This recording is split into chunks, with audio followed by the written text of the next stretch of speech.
बिस्मिल्लाहिर्रहमानिर्रहीम, अस्सलाम वालेकुम। आज की वीडियो में हम आपको बताएंगे कि पाकिस्तान ने साबित कर दिया है कि अगर उम्मत मुस्लिमा को लीड करने के काबिल कोई मुल्क है तो वो है पाकिस्तान। बहुत बड़ी कामयाबी हासिल हुई है पाकिस्तान को, और इस सब के बाद अब इसराइल खुलकर पहली मर्तबा पाकिस्तान के खिलाफ मैदान में आ गया है। दोनों ममालिक इस तरह से खुलकर पहली बार आमने सामने आए हैं।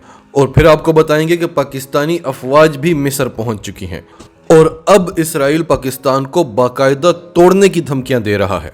इसके अलावा और भी बहुत सारी खबरें हैं जो आपको इस वीडियो में मिलेंगी, तो डिटेल्स में जाते हैं। उससे पहले अगर अभी तक आपने हमारा चैनल सच टीवी सब्सक्राइब नहीं किया तो इसे अभी सब्सक्राइब करें और बेल आइकन पर क्लिक करें ताकि हमारी आने वाली वीडियोस आपको वक्त पर मिलती रहें।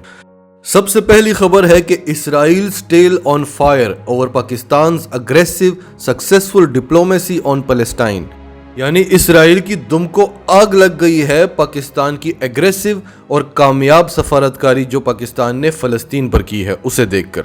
पाकिस्तान ने यूनाइटेड नेशंस की ह्यूमन राइट काउंसिल में इसराइल के खिलाफ एक करारदाद पेश की है कि इसराइल जंगी जराइम में मुलव्वस है और इस पर तहकीकात की जाए। ये करारदाद OIC की तरफ से पाकिस्तान ने पेश की है, बाकी किसी में इतनी हिम्मत नहीं थी कि इसराइल से डायरेक्ट पंगा ले सके। इसीलिए इसराइल भी पाकिस्तान के ही खिलाफ मैदान में आया है, बाकी OIC के ममालिक के बारे में उसने कुछ नहीं कहा।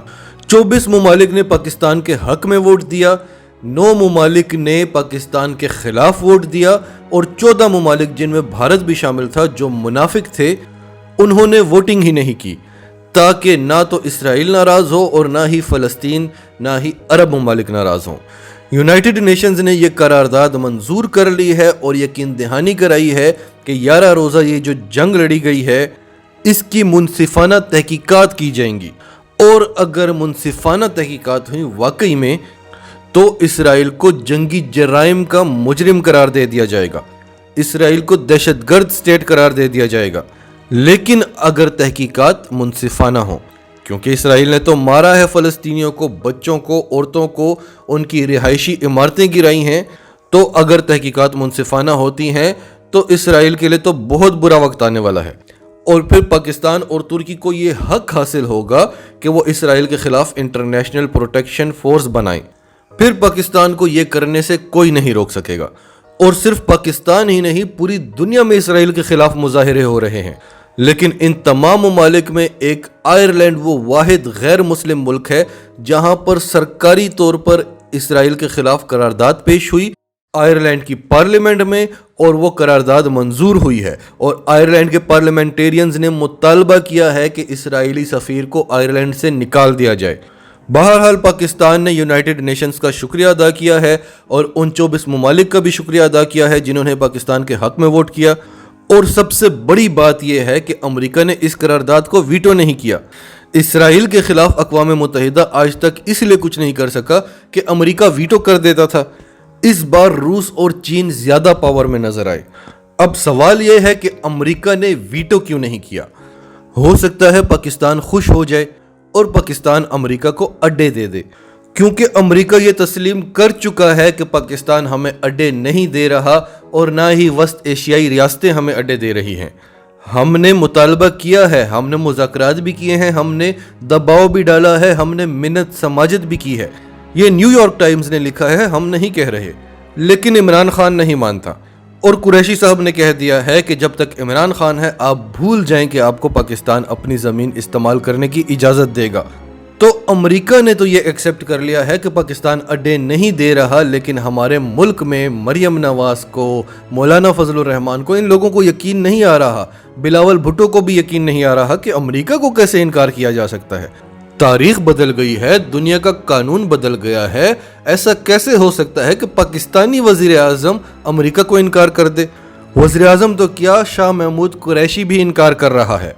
शाह महमूद कुरैशी ने आज एक जापानी न्यूज़पेपर को इंटरव्यू देते हुए कहा कि अमेरिका को अभी तक यकीन ही नहीं आ रहा कि पाकिस्तान बदल चुका है, ये एक नया पाकिस्तान है।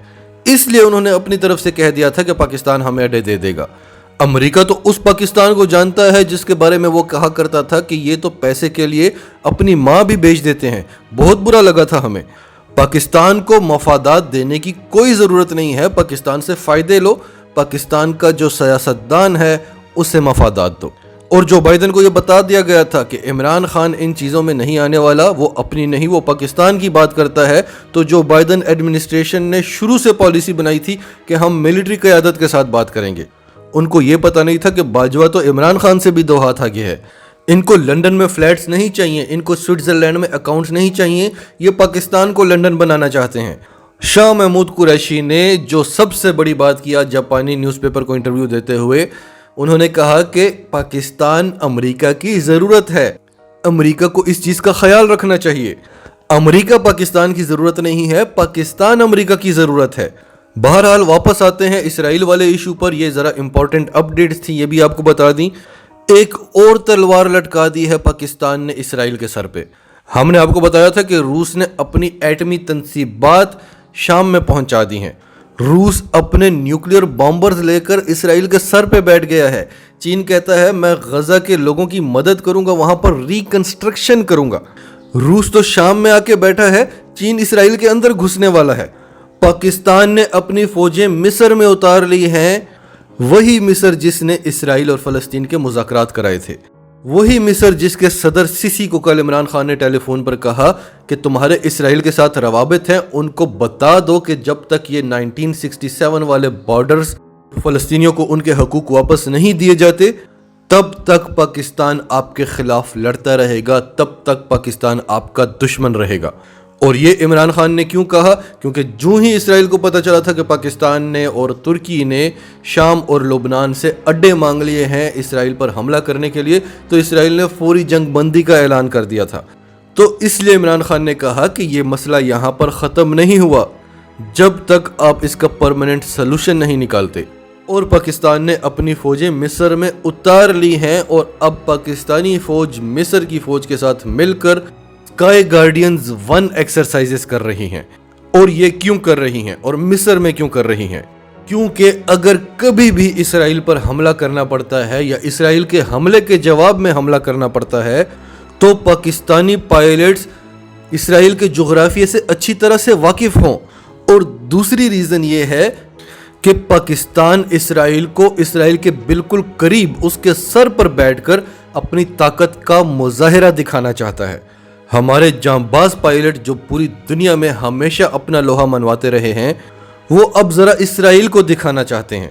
جیسے شاہ محمود قریشی نے کہا تھا کہ آپ یہ نہ سمجھیں کہ آپ فلسطینیوں کی آواز کو بند کر لیں گے۔ اقوام متحدہ میں جب شاہ محمود قریشی نے اپنی سپیچ دی تھی، ہم ان کی آواز بنیں گے، ہم ان کو ناکام ہونے نہیں دیں گے، یعنی کہ ہم فلسطینیوں کی طاقت ہیں، تو آپ ذرا طاقت کا مظاہرہ دیکھ لیں قریب سے۔ اب آتے ہیں آخری بات پر۔ اسرائیل ہمیشہ پاکستان کے خلاف سازشیں کرتا رہا ہے، کوئی نئی بات نہیں ہے۔ پاکستان پر دباؤ ڈلوانا، پاکستان پر پریشر ڈلوانا، پاکستان کو بلیک میل کروانا، پاکستان کے جو معاشی حالات ہیں اس میں اسرائیل، بھارت، امریکہ کا بہت زیادہ ہاتھ ہے۔ ہمارے سیاستدانوں کے ساتھ مل کر انہوں نے سب کچھ کروایا ہے تاکہ ہم دبے رہیں، ان کے انڈر میں رہیں۔ تو یہ ساری تو پرانی باتیں ہو گئی ہیں، یہ آپ سب جانتے ہیں کہ اسرائیل پاکستان کے خلاف سازشیں کرتا رہا ہے۔ آج جب پاکستان نے UN میں قرارداد پیش کی اور UN نے وہ قرارداد منظور کر لی تو اسرائیل کو بہت آگ لگی۔ یہ خبر آپ پڑھ لیں، اسرائیل کی دم کو آگ لگی۔ اسرائیل کہتا ہے کہ منافق پاکستان کو انسانی حقوق کی تبلیغ بند کر دینا چاہیے۔ میڈل ایسٹ میں ایک ہی تو جمہوریت ہے، یعنی اسرائیل۔ اسرائیل از the only democracy in the Middle East۔ یہ اسرائیل نے پاکستان کو بھی سنائی ہے اور پورے میڈل ایسٹ کو بھی۔ ہمیں انسانی حقوق پر تانا دیا ہے اور تانا دینے کے ساتھ دھمکی بھی دی ہے کہ ہم آپ کے خلاف یہ ایشوز اٹھا سکتے ہیں، اور باقی میڈل ایسٹ کو ڈیموکریسی کا تانا دیا ہے۔ پھر دیکھیں کہ اسرائیل کے فارن منسٹر نے عمران خان کو بلیم کیا ہے کہ پاکستان کے ڈی فیم ہونے میں عمران خان کا قصوروار ہے۔ ڈی فیم یعنی پاکستان کی پاپولیرٹی میں کمی آئی ہے، پاکستان کی بدنامی ہو رہی ہے۔ ہاں، پاکستان کی عزت تو تب ہوا کرتی تھی جب امریکہ اڈے مانگتا تھا، ہم اس کو اڈے دے دیتے تھے۔ بھارت ہم پر جھوٹا الزام لگاتا تھا، ہم اس کی صفائی تک نہیں دیتے تھے، وہ بدنامی اپنے سر پر لے لیتے تھے۔ اور اسرائیل کے خلاف تو ہم بیان دینے سے بھی ڈرتے تھے، جیسے آج سارے ممالک ڈر رہے ہیں۔ آج ہی تو پاکستان کو عزت ملی ہے، فلسطینی ہمارے وزیر اعظم کو ارطغرل کہہ رہے ہیں، اس جنگ کا ہیرو کہہ رہے ہیں۔ لیکن اسرائیل کہتا ہے کہ نہیں، پاکستان تو بدنام ہو رہا ہے۔ क्योंकि हमें मजालिम करने से रोक रहा है। फिर इसराइल के फॉरेन मिनिस्टर ने अपनी ट्वीट में क्या कहा, हम पूरी ट्वीट आपको पढ़कर सुनाते हैं। ह्यूमन राइट्स का चैंपियन पाकिस्तान, ये तंज किया है पाकिस्तान पर। Practically living in a palace of glass, ये वो मुहावरा है कि जो लोग शीशों के घरों में रहते हैं उनको दूसरों पर पत्थर नहीं बरसाना चाहिए। ये धमकी दी है इसराइल ने पाकिस्तान को कि हम आपको तोड़ देंगे, आप शीशे के घर में रहते हैं, हम आपका घर तोड़ देंगे। इतनी मजाल नहीं है आपकी, अगर आपके बस में होता तो आप बहुत पहले कर चुके होते। आपने भारत को भी साथ मिला लिया, आपने अमेरिका को भी हमारे सर पर लाकर बिठा दिया, नहीं हो सका, नहीं तोड़ सके पाकिस्तान को। एनीवेज वो आगे कहता है कि जो खुद शीशों के घरों में रह रहा है वो हमें तबलीग कर रहा है इंसानी हकूक की, जमहूरियत की। और आज जो यूएन का स्पेशल सेशन हुआ है, यूनाइटेड नेशंस का जो स्पेशल इजलास हुआ है, वो मुनाफिकत की इंतहा थी। तो पाकिस्तानियों तैयार रहें, जब तक अमेरिका अफगानिस्तान से नहीं निकलता तब तक ये हमारा थोड़ा बहुत लिहाज करेंगे। उसके बाद इन्होंने बहुत कुछ करना है और हम उस सब के लिए तैयार हैं, क्योंकि वो थोड़े वक्त के लिए होगा। हम इज्जत से रहेंगे, थोड़े वक्त के लिए हमें माशी नुकसानात भी उठाना पड़ेंगे, लेकिन अगर आज भी हम इनके सामने झुक जाते हैं जैसे 2000 में झुके थे, तो हमारी मईशत की मुसलसल तबाही होती रहेगी और हमारा दुनिया में ना कोई नाम रहेगा, ना ही कोई इज्जत और ना ही कोई वकार। नाजरीन, आपकी सबके बारे में क्या राय है, कमेंट्स में अपनी राय का इजहार करते रहें।